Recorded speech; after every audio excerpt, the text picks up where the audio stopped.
వివిధ రకమైన పింఛన్లకు సంబంధించిన ఆసరా మరియు చేయూత మరియు ఇతరుల పింఛన్లకు సంబంధించిన జూలై 1 నుంచి మనకైతే పింఛన్లు అయితే కాబోతుంది. సో దానికి సంబంధించిన ఈ రోజు నుంచి అయితే మనకైతే ఆసరా పింఛన్లు మనకైతే వివిధ రకమైన పింఛన్లు అనేది జమ చేయడం అయితే జరుగుతుంది. సో ఇటువంటి జిల్లాల వారికైతే మనకైతే ఆసరా పింఛన్ డబ్బులు అనేది జమ కావడం అయితే జరుగుతుంది.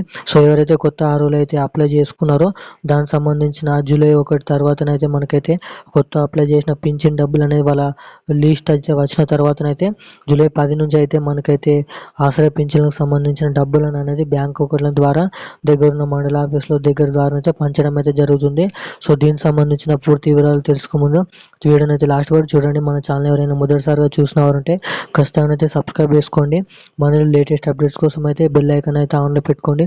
సో అప్పుడే మరిన్ని లేటెస్ట్ అప్డేట్స్ అనేది అందరికంటే ముందుగానైతే తెలుసుకోవడానికి అయితే ఛాన్స్ ఉంటుంది. సో ఏమాత్రం లేట్ చేయకుండా వీడియోలోకి వెళ్ళి పూర్తి వివరాలు అయితే తెలుసుకుందాం.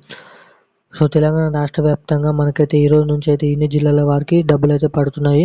సో తెలంగాణ రాష్ట్ర వ్యాప్తంగా ఉన్న అన్ని జిల్లాల వారికి ఎవరైతే కొత్తగా అప్లై చేసుకున్న పింఛన్ కోసం అప్లై చేసుకున్న ఎవరైతే అర్హులు ఉన్నారో వాళ్ళ జాబితా వచ్చినాక ఆ రోజు నుంచి అయితే అన్ని జిల్లాల వారికి ఆసరా మరియు చేయూత పింఛన్లు అనేది పెంచిన డబ్బులతో సహా వారికైతే ఇవ్వడం అయితే జరుగుతుందని అయితే సీఎం రేవంత్ రెడ్డి గారు అయితే చెప్పడం అయితే జరిగింది.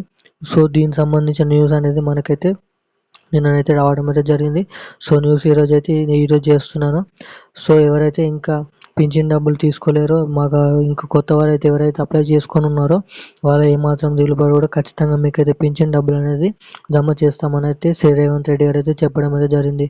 సో దీనికి సంబంధించిన అప్డేట్స్ అనేది మీ ఫ్రెండ్స్ అండ్ ఫ్యామిలీ మెంబర్స్కి అయితే షేర్ చేయండి మరియు సబ్స్క్రైబ్ చేసుకోండి ఖచ్చితంగా. Thank you guys.